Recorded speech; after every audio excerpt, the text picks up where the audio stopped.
Hi and welcome.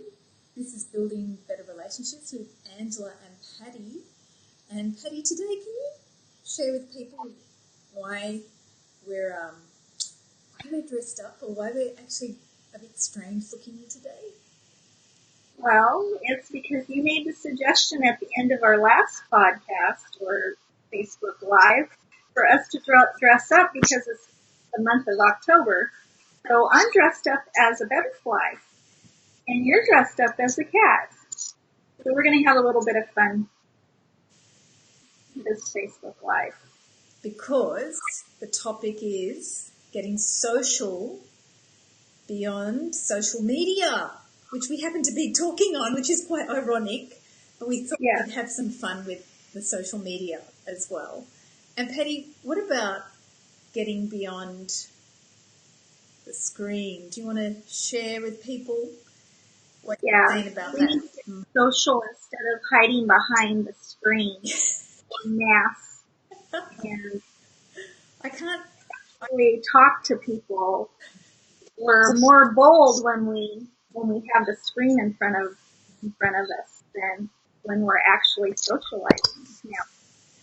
Yeah, so I was thinking, because both you and I, before we didn't really plan our costumes, we knew what we were doing, but both of us used a mask. And it's funny because when you use a mask in a masquerade, the idea is you're taking on another persona. But now, like in Halloween, that's why I love Halloween so much. I'm from Australia, but when I lived in America, my first Halloween there was the best thing because everybody got dressed up, adults, kids, and people went out of the house in costume, which I thought was the funniest thing to see parents and children doing that together, especially because the parents were laughing at the kids getting scared. And I got to get dressed up and scare the kids as well, which was fun. Yeah. And so today we're looking at what are the masks that we use if we're not dressing up. Social media and the screen has become like that mask that we use to avoid getting social, to being social. And Patty, you were talking about like in other times before social media and before screens and iPhones and people being glued to their phone. In other times we used to have to be social, but now we've got a choice to not be social. So what was it like before when we were forced to be social in different times before these technology days? Well, in today's world, we have homeschooling. We have where you can take online classes and you don't have to interact with people. You can order your food online and have it delivered to you. You can actually, and people work from home. Yeah. Well, when I was growing up, you were forced to be social. When I was a child, I was very, very shy and I was an only child.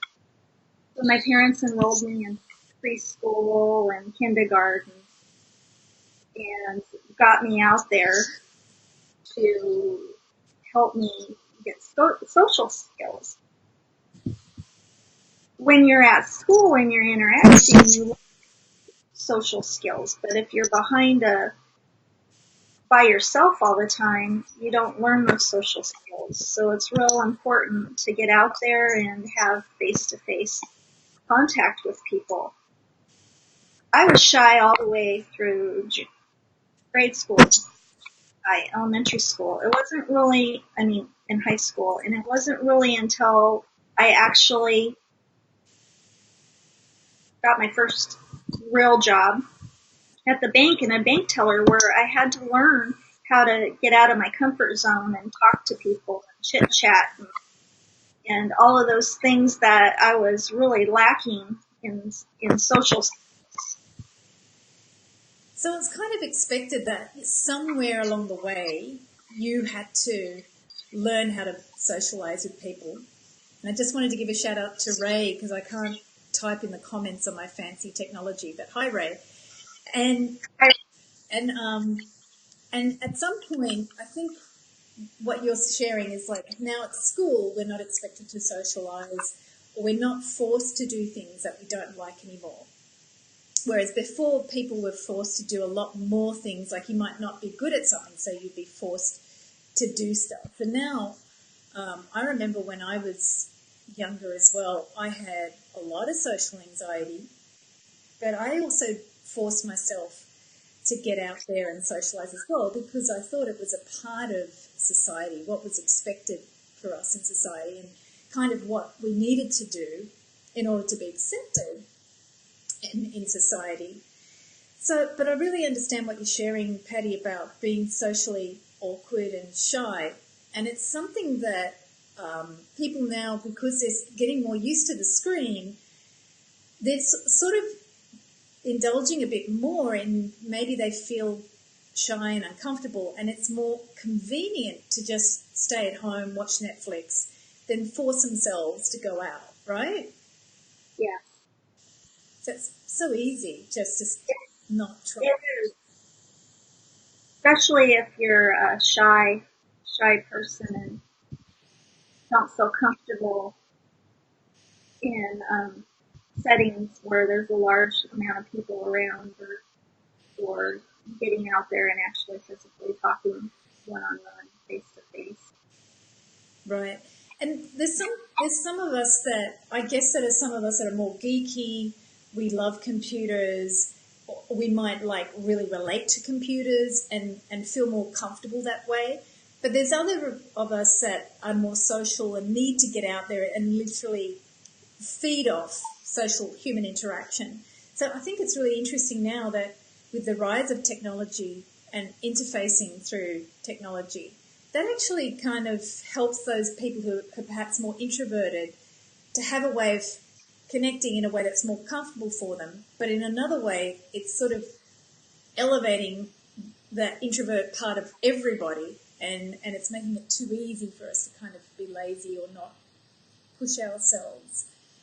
So, Patty, what about what do you see as a strategy for people to get out of, like, oh, I just don't want to really go out, so I can just stay at home? What have you recommended to people as a way to break through that habit? Well, I recommend that you pick something that you really like doing and that you can socialize with other people. Joining a bowling league, going to a sports event, and go every week. And then say you enjoy football, watching football, you could get a season ticket and be at all the games. And then the people around you that sit around you, you're going to see them over and over again. Joining a bowling league or a golfing every week at the same time, you're going to see a lot of the same people, and you're going to start to feel comfortable and talk to them and them talk to you and become more social that way. You might want to join a meetup, like if you like to hike, you can join a club and hike with others. And that's a way to also get social and get out there and get out of your comfort zone. But if you do it every week, it becomes more and more comfortable as you do it. You know what I like about that idea too? Like if you sign up for something, and especially if you pay money, that gets you committed. Like you're like, oh, I paid, I have to go. And if it's on a schedule, you're more likely to show up. Because I notice that where I've seen some people fall is that they go, well, I did it. I went out. I tried, and look, nothing happened. And that's what you're saying, is that like it's through consistent effort and people seeing you that you start to actually get that connection that you might be looking for, or even just familiarity. You know, if people feel like you feel comfortable, you start to actually feel comfortable with people, because people at the beginning in a group you might not feel comfortable. And some people, extroverts, might be really good with strangers, but a lot of other people, we're all freaked out. I certainly was. When I went to university, I was kind of the isolated emo type. Back in the day, it was called a goth.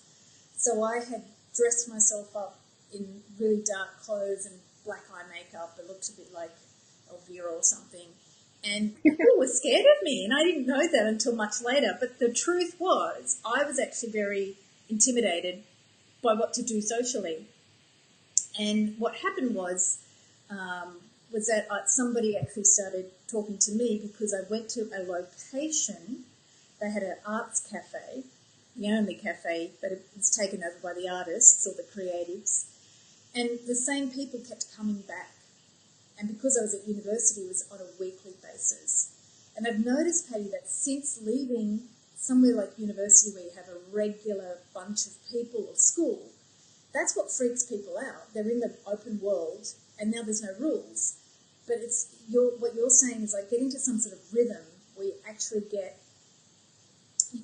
forced to be around people, and then you can build up a certain comfort level. So, Patty, and you might not, and you'll find friends. You'll find good friends. It's like I had to push myself to go to network groups and things like that. And some of my very dear friends I've met through networking events, which you would never think that you would meet friends that way. But because I went out of my comfort zone and I went to different networking events, I actually made some friends. That's a funny thing, isn't it? Sometimes that's what you mentioned as well. Social activities in our life, we don't know the purpose of them. But a lot of the time, it's to meet people that if you didn't go to that event, you wouldn't have met that person and your whole life wouldn't have gone in a certain direction. For my example, when I was sharing about university, I was very socially shy and intimidated by talking. I didn't know what to say. I felt like an idiot when I would speak up to strangers. So what I did, I started going around the same people and I'd be, pretending to read a book or look interesting. In the 80s and 90s, that's what you did. You looked interesting. You didn't have to speak, but you looked different or interesting or deep, or you had a cigarette, something to look interesting. So I did a bit of that. And then eventually, because we were studying in the same courses, someone actually invited me, thanks Veros, to actually participate in a drama play. And at that stage, I didn't talk to anyone, but I was petrified and to talk to anyone. But because he invited me, I said yes. So one of the other things you've mentioned, Patty, about go beyond your comfort zone. So for me, it was really big to go beyond my comfort zone. But as soon as someone invited me, I said yes. And because of that one yes, I end up having a whole bunch of friends from that theatre group now who I'm still in touch with 20 years later.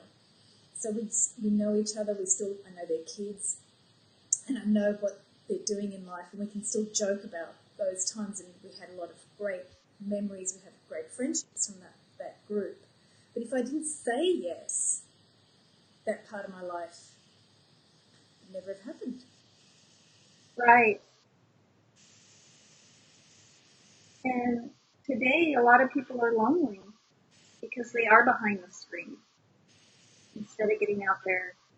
Yeah, they may have acquaintances that they've met on social media, but they don't have any face-to-face contact and actually building a very good relationship with somebody, actually talking to them face-to-face, going and doing things together. That is so important. Getting out there, getting out of your comfort zone, and pushing yourself to meet people and actually talk to people. And some of the best times that I've ever had are when I go somewhere and I start talking to somebody and we bring up the weirdest stuff that we talk about, and it's so funny that you normally wouldn't talk to somebody about, a stranger. You talk to a stranger and you start getting comfortable with them and you start talking about different things that they're interested in, or all kinds of different things. And I learn a lot of different things by talking to people that I never ever even knew. So it's fun. At first it's uncomfortable, but then once you start feeling, doing it more and more often, you become comfortable. So, Patty, I'm just curious about with what do you see as, because you mentioned face to face is so important. So what I'm trying to share or discover is what's missing when we're online. What are we missing that we're not getting when we're face to face? Because I think that's what people are really, I mean, we've already talked about being awkward, but what's the difference that we're looking for? What are we missing when we're not getting that face to face? But your true person comes out when you're face to face. When you're hidden behind a screen, you're more bold. And a lot of people think that when they're on social media, that they'll put things on there to make their lives seem like they're perfect. Well, not everybody's life is perfect. We all have our struggles, and some people get depressed by seeing that different people's lives are going wonderfully and they do all of these things, and you're behind a screen not doing anything at social media or playing games or things like that. Yeah. And happiness is so important, and the only person that can make happiness is you. And when you go out and you meet different people and you learn new things, and having that face-to-face interaction, you can see body language, and just making that connection with somebody, a true connection. That's really amazing, because when you're saying that that's a true connection, that's what we're missing. Like on the screen, I read an article yesterday about a young, she's 38-year-old actress in LA, and she's constantly seeing these images of beautiful women, and she's old for LA, so she's constantly comparing, I'm not that, to the screen, the images on the screen or the Instagram. I'm not that. But like if you're with someone, that comparative mind doesn't come in, or the not being whatever. It's you actually start to discover like the different strange stories, like you were sharing about that person you started talking to. He started telling you about his crazy dad.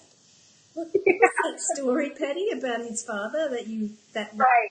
random stuff? Yeah, and all the things that all his world travels, and all the different things that he did. And I had never heard of some of the stuff that his father went and did when he traveled the world. So it was interesting. It was interesting conversation. And that impacted you in a way where you just can't get that from without discovering that person's story and hearing their life. Yeah, and you know, sometimes Angela, you and I as coaches, we sometimes will go down deeper with people in conversation. We ask the right questions and we learn a lot about somebody, and they learn about us too as well when you're talking to people. Yeah, so I guess people are looking for that deeper, for someone to actually want to go more into them and find out more about who they are, how they tick, what excites them, or if all their crazy families. And Well, it's like nowadays you go into a restaurant and you see, you see a family of four sitting at the restaurant and they're on their phone. They're not even talking to each other. They're not telling each other about their day. Their heads are down and they're looking at their phone. Their phone is like this in their face. And it's like that's where we're losing, and we get lonely and we think that people don't love us is because we're not communicating. We're not spending time with each other. We're spending time with our phone. well, that's one thing I'm just thinking as you're talking is that maybe like this guy that told you about his father's world travels, maybe a lot of us now are so trapped to being indoors, addicted to YouTube and the screen, that we're doing less. We're not going out to to play sports or have a drink down the pub, or we're not doing that interaction stuff. So maybe our lives are becoming more like playing and we're getting on the phone because we're not actually doing stuff and we don't have stuff to talk about. I mean, every time my partner comes home from a football match, there's a drama and I'm there going, okay, what happened today? And the drama of the football is, I love drama. So, I don't live it. I love to hear about it. The psychology of the drama. I love that, watching the psychology of a drama. So I want to hear what that drama is. But he's gone out and had the experience. So maybe that's the other thing. I think people get so used to not going out and doing stuff because, like we were saying earlier, the children and people these days are not forced to be social. We're kind of allowed to stay home. Well, I know I'm a little bit older than you, but like when I was a child, you went out and you played outside with your friends. From the time you got up till the time you went to sleep, you were outside. You were getting fresh air. You were running around. You were riding your bicycle, your skateboard, all of those things. Well, that's not happening as much today as when I was a child. And you've mentioned many times of how important play is in people's lives. And people are missing that. And the games that we used to play, dodgeball and things like that, you learn social skills from. Yeah. And I think it's also with people who are the younger generations who are growing up with technology. They love gaming through technology. Yeah. So it's looking at how to get that conversation going as well. Like you're saying, going out and talking is still a really big part because gaming's not going to go away. It's only going to become more popular. But how can you bring that connection into it and talk? I'm from the 80s, and if you've watched that TV show Stranger Things, Dungeons and Dragons, I did it once, but it was fun and it was interactive and it was stupid and it was ridiculous, and we got dressed up and we had alcohol and had fun, but we were a bit older, we weren't teenagers. So, but I think it's looking at gaming and how to get the kids, if they're in that bedroom and stuck in there, how can they actually have other mates or friends with them and look at conversation starters. And kids really do like conversation. It's just you've got to look at how to get them into the conversation as well as that technology being part of their lives. So I wanted to share a strategy which might help some of you introverts out there, because I was extremely socially awkward and paranoid actually when I was in university. And if it wasn't for that friend that invited me to work on a theatre show, I probably wouldn't have exploded through a lot of my comfort zone, which was just to sort of look cool behind a cigarette and hope people thought I looked cool. But one of the things that I did that worked for me when I was really socially shy and awkward and not going beyond my comfort zone, I sat down and did a writing exercise when I was really, really passionate about change.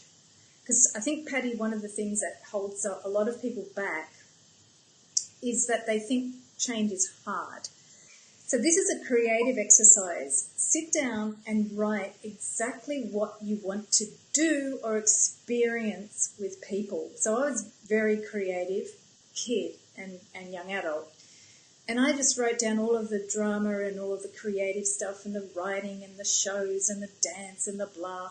And I spent a long time saying, I really want this, I want this, I want this, I want this, I want this, I want this, I want this.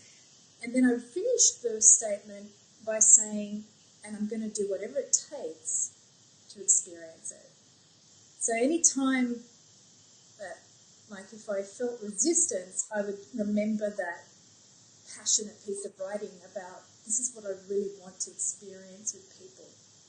So if I was fearful, I would go, but that's really what I want. So that piece of paper, I ended up writing down everything I wanted to experience. After I said yes to my friend to work on that theatre show, everything I wrote on that paper actually happened. And was I comfortable? No. No. But because Some of our most uncomfortable things bring us the most joy as we move towards them. actually, that's something I saw on YouTube today with some of the research that they've been finding, is that when you are most challenged, that's when you get the most creative and the most joy. And people are where we're going to be challenged, and social human relationships face to face is where we feel the challenge the most. So that's one tool to try, really just do a stream of consciousness and really be passionate about what you want to experience. Write everything down and really feel it, and then keep that paper as a constant for you. So every time the fear of comes up, remind yourself, I'm going to do whatever it takes to get this, to get what I want. I'm going to do whatever it takes. So Patty, you've mentioned some of the strategies about getting beyond your comfort zone by making sure you find a group that will commit you for once a week to get into that rhythm. And I've shared the tool. Was there any other tools that you wanted to share with people, maybe if they're feeling uncomfortable or awkward? What I try to do is I go back and look at, I was uncomfortable. I felt uncomfortable doing this. Then I afterwards write down the results. This is what happened, and if I hadn't done this, I would have missed out on this. And keep reminding yourself, just like you said, Angela, with how bad do I want this? And get out there, even if it's for 30 minutes. Just get out there and you'll get more comfortable with meeting people and talking to people. It's just getting out there and forcing yourself to do it. That sounds like something that you had brought up about the challenge. So what's that challenge that we've got for the people who are watching and listening? Well, my challenge for everybody is to get out there weekly and go to the same place every week and put your cell phone away. Just put it away and go out there, meet new people, start conversations, or let them start conversations with you. If you're like this, but everybody knows that you're closed. But if you're open and you're looking around and you're watching people and you're open yourself and be friendly, people are going to be more attracted to you and wanting to engage with you. So put the phone in your pocket or in your purse and get out there weekly and go to the same place, same time, or sign up for something, a meetup, and go every time they meet up. Join a league, whether some kind of sporting league or just something that you like. If you like to hike, if you like to go to the movies, those kind of things. There are a lot of people out there that want to meet other people, and it doesn't have to be, it's just getting to know people, not anything else. I love what you said about just look around. People are going to start looking at you if you start doing that. They might think you're a weirdo, but most people feel that. So, case in point, I feel like I'm a weirdo right now, but most people feel a little weird anyway. So you can be guaranteed that everybody has some sort of awkward feelings inside. Maybe someone's more confident, but they probably inside feel a bit strange or weird about something, and they might feel a bit gauche about what to say or their status in society. They may not feel good, but just by looking around and seeing what happens, you have that openness. So your body language is a really good place to start. And then for people like me who have social anxiety about what I'm going to say, I've got a tip, which is to start asking the person about them, asking them, so what do you like about this place? Or what do you like about whatever? Ask the person about what they like or why they're here or what are they doing tomorrow or tonight. What are they inspired by is a good question as well. So asking a lot of questions gets people to talk about them, so you don't feel like you have to reveal any information that's groundbreaking or inspirationally different. Yeah. So thank you, Patty, for sharing those strategies for breaking out of that comfort zone. And what else would you like to share with the people before we wrap up? Well, next month I'm doing the power of positivity on my blog. So if you're interested in a 5-day challenge of getting emails about power of positivity, come join me. Great. And Patty, that's running in like the first couple of weeks of November after Halloween. November 5th through the 10th. Awesome. And if because I'm away, but if I miss those power of positivities, I can follow. We've got the link in the description for Patty's blog, so you can join the blog and follow along with that. And right. And it will be there forever, so if you want to go back and look at the blog and go through each day, you can. It'll always be there for you. Awesome. That's so cool. It's a good time before Thanksgiving as well, with all these festive times coming up as well. All right. Thanks, Patty. Thank you, Angela. Yeah. And so wishing everyone a happy pumpkin holiday month if you're in the North Americas. My ears are needing cleaning because they're slightly lopsided, and Patty's butterfly is going to go and be social somewhere. So happy trick or treating, and hopefully getting out of your social media to go to. Yeah, go to those Halloween parties that you don't want to go to. There and start talking to people. And don't hide behind the screen. All right.